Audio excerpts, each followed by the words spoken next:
Okay, so just a brief before Maida just take over. This is purely a graduate information session where basically two person, Amaka and Maida, will be talking about graduate opportunities, scholarship tips, and some other things, networking and all of that. So I just want everybody to have an open mind. I'm also here to learn. Um, it's going to be interesting. It's just for 20-25 minutes. And we also have section to ask questions. Thank you guys. Over to you, Maida.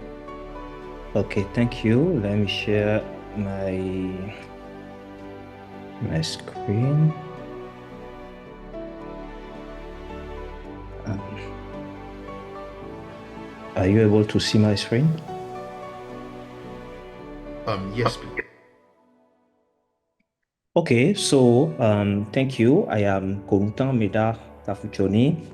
I am plant breeder and quantitative geneticist, and I'm based in Germany, where I work at the Julius Kuhn Institute for Breeding Research on Agricultural Crop.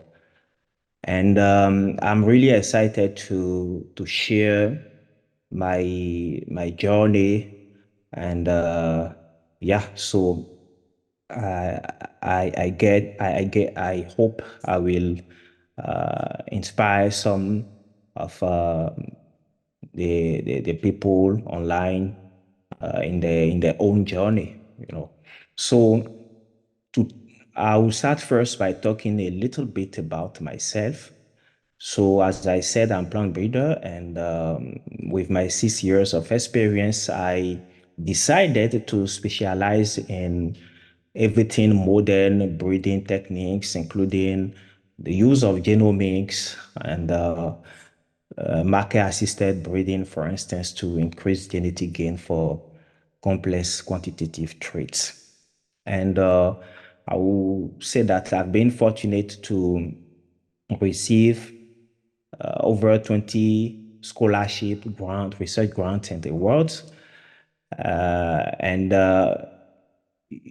one of the proudest moments in my journey is in 2021, where I received the Gregory Awards for being one of the top 10 outstanding early career scientists from over 25 countries in the world. And here is the thing. There are some people who think, okay, well, it's just I'm lucky to get scholarship, I'm lucky to get jobs. But the reality is, I think it's all about doing the right thing, and also learning and growing from my failures, because failures there will be always. And looking back, I think there are some factors that were really significant in my personal and professional growth, and those are the one I really want to share with you today.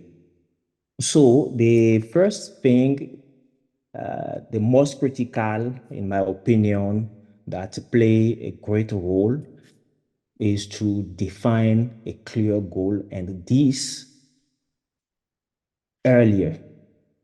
It helps to really know where you are going and what it really takes to get there. For instance, I'm a francophone, and by defining my goals, I knew that, well, I would have to speak English. English is really important for me, and so I had to learn and speak English. So that is it. And it's also important to leverage our professional network. That's something most people don't value, they don't know, but it's important to chat What does that mean, guys? people on That's LinkedIn, or sending emails to senior professionals who are already in the position we want to be. And I remember back in 2013, I used to chat with people in diverse institutions around the world. And this gave me a lot of insights regarding the future trends in the job market. So then you save time and you know which skill sets you have to develop to be competitive maybe in 5 or 10 years. So it's also important to take massive action and to apply to several things to get experience. But personally, I always valued quality over quantity. So for me, when I am applying to any scholarship or any job opportunity, it was very important to make sure that I submit a high quality application. So consistency is um, is critical because that's how actually we go. That's how we get visibility. And one of my goal when talking about scholarship was to submit at least one application per month. So for sure, per year, it's at least 12 application I have to submit. And even if I fail for maybe 10, I will get a useful insight, get feedbacks, and then improve and learn what works, what people, scholarship committees are looking for, and to build upon those recommendations to improve. So it's important to ask for feedback. I always ask for feedback. Even sometime when I succeed, I will still send an email and ask what was great in my application, what was positive. And then people will tell you what were positive, but also sometimes they will always say, okay, well, but you can still improve this thing. And I believe that's the way to go. And this is something that is often undervalued, but definitely it's good. And with all those, when you get a clear picture of where you are heading to, then you start building capacity, developing your CV, getting experience, attending workshop, conferences, hackathon, and so on, just to get capacity and to. Uh, I used to think in terms of what can I bring if it's a company, for instance, and I'm applying for to a position, what can I bring to that company? If it's a scholarship, what can I bring to the founder or to the organization, even the scholarship? So thinking that way helps also to force oneself to be useful, to learn new skills, and to be updated. So we all know also that being competitive in the global, I will call it global markets, is not easy, particularly for us as African, because people will always sometimes doubt about our capacity to do things. There are still people who think that as we come from Africa, then we are not smart enough. There are things we cannot achieve. There are things we cannot understand. Maybe also because of our accents, for instance, there are people who may think, okay, well, we could not understand what they are saying. And we need to fight against all those things. And for that reason, self-confidence is important.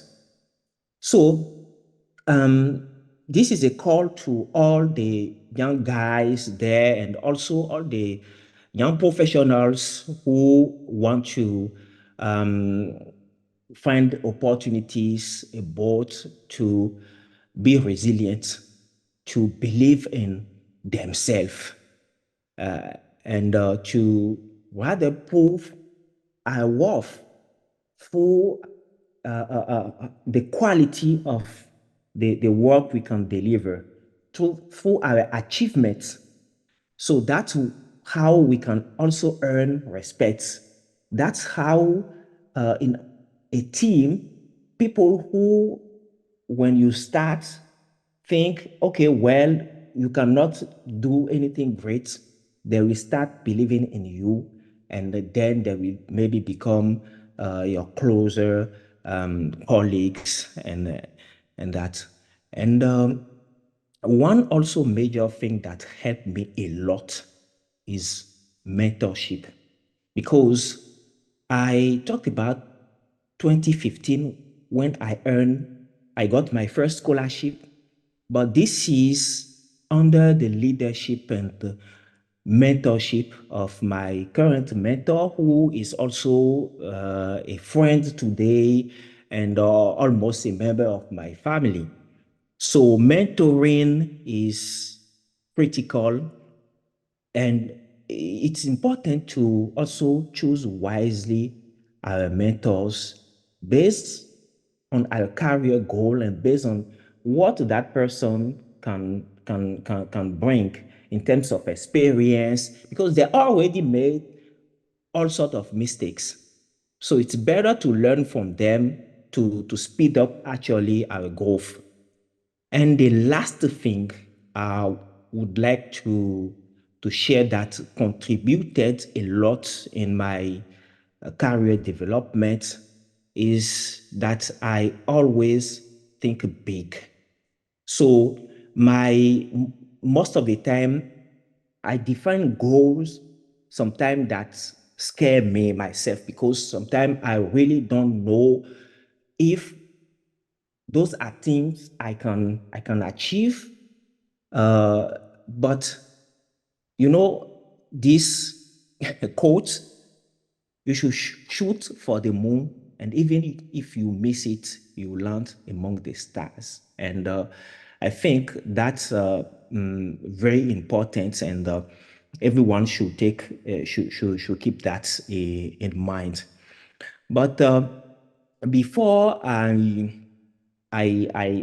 conclude, I would like to talk about this book that actually further develop what I just summarized in a systematic and very detailed way.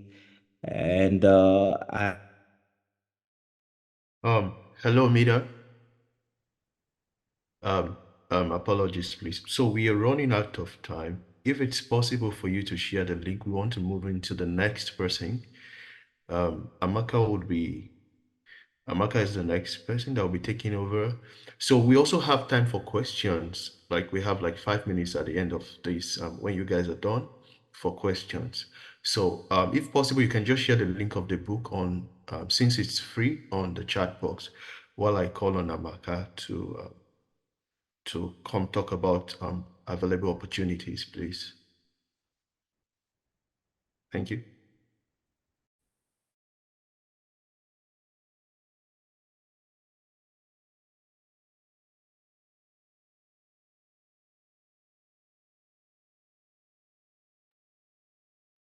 Okay, thank you. I'm going to thank you so much, Mida, for the information you have provided us and for the book. I believe it's going to be helpful for people in this symposium. I'm going to quickly share my screen just to share the information that I have.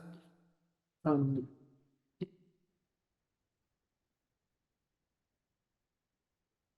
Okay, hopefully you can see my screen. So I already introduced myself before. My name is Amaka, and I'm a PhD candidate in Texas A&M. And also, something I find a lot of joy in doing is mentoring. So I do it. I founded a mentoring academy. If you're on LinkedIn, you're probably familiar with this name. It's Scholar of Mentoring Academy. And the reason for this is that I'm Nigerian, as you know, and I'm here in the United States on a fully funded scholarship. And ever since being here, I've been opportuned to receive close to 30 other funding opportunities or 30 other scholarships. And I felt like I needed to share these opportunities and extend this knowledge to mostly the folks from Africa. Those are really like the target people we try to reach in this in our academy, just to provide them the resources that they need as they prepare for grad school. This mainly, I believe that most of the students who are on this call are probably hopeful that from the level where they are now, maybe getting to going to grad school becomes the next thing for them. So just a quick introduction that I always want to let people that I mentor know. I said it's very important that once you are thinking in the direction of a scholarship or trying to go to grad school, it's important that you cultivate a winning mindset. It's important for you to first of all, believe that it's possible, because it's always for the long haul, right? Getting into grad school, especially leaving any part of Africa, Nigeria, anywhere at all, and then coming to a country like the US, it does take a lot of grit. It takes a lot of perseverance. So you must first of all believe that you can do it. And then you need to be able to answer the question on why you want to go to grad school. It has to go beyond my country is terrible and I want to get out of my country. If that's the only reason, then it's not going to be sustainable. If the only reason why you try to get to go to grad school is just to leave, that's not going to keep you going. And then it's important to also figure out whatever country you are choosing. For me, I tend to focus a lot on the US because that is where I have a lot of understanding and a lot of resources around. So it's important for you to answer the question of where. And then you need to also figure out what's your end goal. What do you hope to achieve at the end of the day? What are you going to do with the information that you get, the degree that the training that you receive? So it's important to have that at the back of your mind. So with that introduction, I also know that a big challenge that people face concerning funding is that people don't even know where to start. There's always that challenge of where am I even going to start? People are just wrapping up with their bachelor's degree. Some people have finished a master's degree, and then they need to answer the question of where do I begin for grad school? The big challenge for grad school is always about the money, really. Most of the time, being admitted is not as hard. So you can end up getting several admissions, but if it's not funded, then of course it doesn't do you much good, right? Especially if you're in Africa, you know what the conversion rate is from whatever currency you're using to the dollar. So it's almost impossible, except you're coming from an extremely well-to-do family. It's very difficult for you to be able to cover your living expenses and cover your school fees.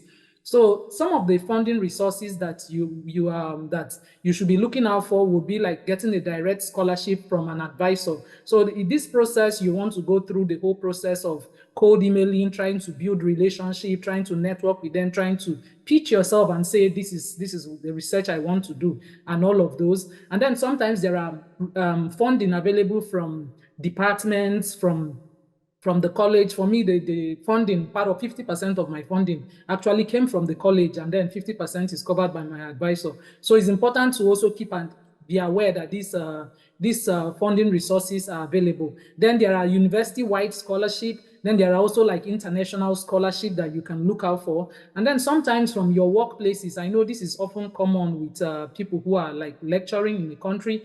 Your school, for example, may be willing to pay for you to go get the education and then come back and work for a while with that university. So that possibility is there. And of course, there are grants from government, from governmental programs, from foundations like Bill and Melinda Gates Foundation and foundations like that. There are a couple of them, some specifically for women, some for people from different demographics, where you can be able to access the funding that you need to pay for your education.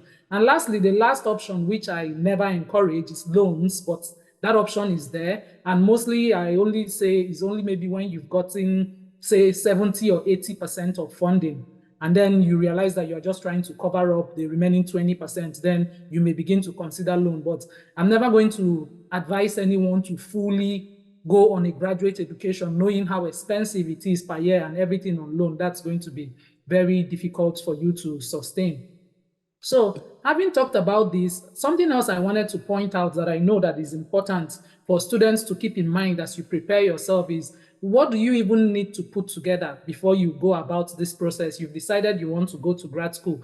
It's important you take your time to gather your documents first. You need your transcript. Sometimes you may need to evaluate it. You need your statement of purpose, your CV, recommendation letter. Recommendation letter, I cannot emphasize enough how important it is to make sure that the people who are recommending you are people who are looked upon in your area, in your field. So who recommends you is as important as the content of the recommendation. So keep an eye out as you go through school. Build good relationship. Your education is mainly to speak for your character and your learning. So it's important to have people who can speak to both those aspects, people who can speak to your discipline, to your learning, and all of those things. So be very intentional about those you look out for that would recommend you. And of course, depending on the program, depending on the school, you may be required to write standardized tests like GRE, TOEFL. Some program would require that you have a research proposal, diversity statement. It's important to look at it. So this just brings me to the next slide, which talks about some of the strategies that you want to keep in mind. It's very important for you to figure out if you are eligible. Don't waste your time. Time is a limited resource. So be very open to researching and finding information for yourself. Most of all of this information are there. When you go to the university website, you would see all the professors, you will see all the requirements for a given program. So be sure that you actually qualify before you begin to waste your time, as I said. And it's also important to know that a strong academic portfolio, it always helps. While it's not the only thing that will get you admitted, but is always a plus. So if you are still in school, you've not graduated, it's important to put in the best efforts to come out with the best results that you can get. And if you finish a bachelor's degree and you realize that your degree was not too strong, a good place to start may be while you are waiting, while you are trying to admit, you can try to get a master's degree. You can try to improve the skills that you already have. All of these things coming together in your portfolio is going to help you. And of course, something that is going to save you a lot of time. This can save you several years. Find a mentor, find a coach, find somebody that has gone through that process. I'm not talking about agencies with you there in Nigeria and people that will ask you to bring millions of naira and things like that. That's not what I mean. Literally find somebody who has passed through that process that you've been through. Find that person to be able to guide you, to look at what you're writing, to review your documents. Is going to save you a lot of stress, because when it comes to graduate admissions, you realize that the more I've asked questions from those who sit and make admission decisions is in the small things. It's just in the nuances, it's in the little things. So it's important that you look for somebody who kind of understands what is expected and the person guides you. Very important, build a strong network. Be very intentional about building a network of people. Just as you are here, this is a great opportunity. There are professors on the call with us. There are people who are in grad school in different places. These are people you want to begin to build that strong network with. People need to recognize who you are. People need to know who you are. And of course, you are the person that is going to put yourself out there. If you stay in obscurity and you are there hidden in your house, there's no way anybody is really going to know who you are. But if you're very intentional, you can leverage LinkedIn. LinkedIn is a great platform for you to leverage. And this brings me to the second information I wanted to pass to us. I do teach a professional development class. This is mostly for young professional students who are trying to get to grad school. I believe that LinkedIn gives you the opportunity to showcase your skill. You need to be able to say, this is what I've done so far, despite the limitations, despite the struggles. So you're able to properly position yourself well. You have a good online portfolio. You're able to build your confidence. And then it's important to improve your communication skill, both written and your storytelling skills. How do you talk about yourself? So LinkedIn gives you that opportunity to network with people everywhere. And it's something that is free. So if you're a young person and you have all of these ambitions, I feel like you're doing yourself a disservice if you don't have like a LinkedIn account or a profile that typically shows and can showcase that, whatever expertise you have or whatever expertise you're trying to build. So you try as much as possible to leverage it. It's free. Nobody is going to really charge you anything from creating an account on LinkedIn, having your account, and taking the time to learn how to go through that process. Because we talked about a professional development earlier. It's things that are built upon, right? You don't become professionally developed by not trying. You just step out of your comfort zone, and then you keep building on it, and gradually you realize that you get better at it. There's really no magic about it. Yeah, so this was the information I wanted to share about the Mentoring Academy and about the professional development class. And I really hope that it's going to benefit us. So this is like my LinkedIn, my name or the code you can scan. You can reach me, you can connect with me, and ask me questions about grad school scholarships, questions about building your professional presence on LinkedIn, and I'll be really happy to chat with you, to provide any feedback I have. Once again, thank you for these 10 minutes. I think I really tried to keep it at 10 minutes. So it's 10 minutes now, so I'm going to stop. So we'll have the 5 minutes for questioning. Thank you very much, everyone. Yeah, I sincerely appreciate Midal and Namaka. Thank you for this quick. I know it's a quick stuff. So I will just open the floor if anyone have questions. Um, Maybe you want to type in the chat box or you want to ask. You're free to unmute yourself and ask. These guys are experienced. I I mean they are like they are embodiment of anything you want to know about scholarships and graduate opportunities outside of Africa. So please feel free to ask your questions. We have 5 minutes. We're trying to beat time, please.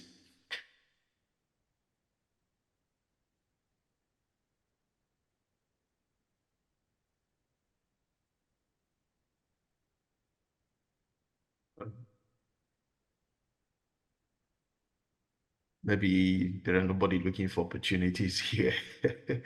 I think somebody asked a question on the. All right. Yeah. Maybe I missed out. Yeah, I think there was just a question dropped just now. Okay. Yeah.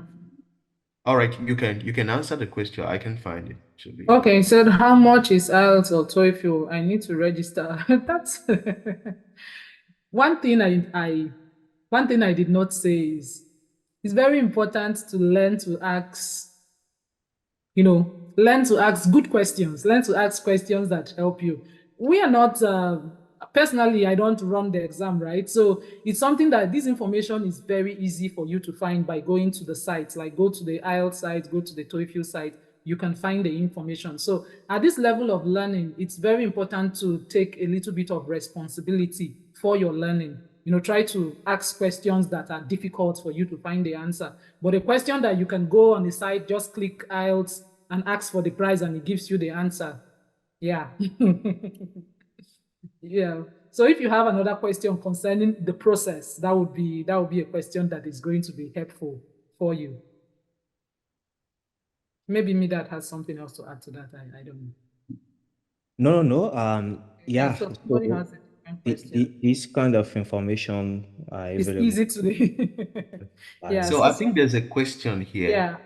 It said, "Thank you, Ms. Amaka. How does one go about not getting responses to cold emails or emails sent to professor not being responded to?" Oh yeah, this is very common, and this can happen for two reasons, right? In my experience working with a lot of mentees, like I have close to 300 people that I'm mentoring, right? So I go through all of this process. There could be two reasons why you don't get responses from your cold emailing.